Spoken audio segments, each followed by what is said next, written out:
metaphorically speaking.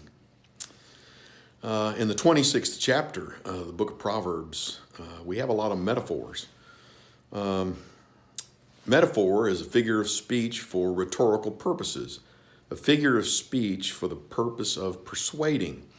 It's how you compare things that are different. For example, Jesus used metaphors in many of his parables. The kingdom of God is like, and then he'll give an illustration. The word like in the 26th chapter of the book of Proverbs appears about a dozen times. The word as appears about a dozen times. You can't get past verse 1 without a metaphor. Like snow in the summer or rain in harvest, honor is not fitting of a fool.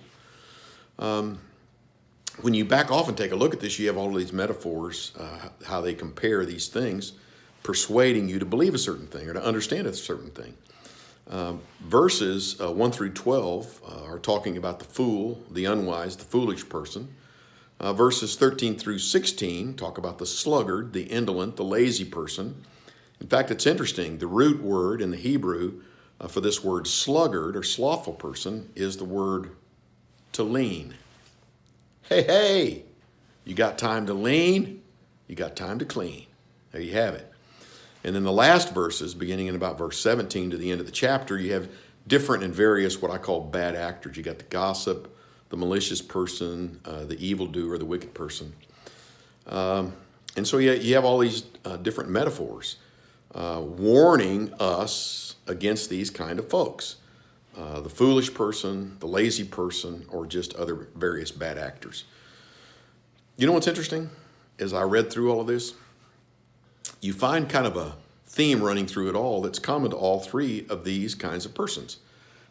These so-called fools and sluggards and other bad actors. They all tend to make excuses for their behavior. It's like they never really own the responsibility of their deeds or their words. They make excuses, and they just continue in the way that they are. Be mindful of this little verse. Whoever covers over his sin will not prosper, but whoever confesses and forsakes will receive mercy. Stop making excuses. That is what the meta is there for. The metaphor. God bless you. Have a good evening.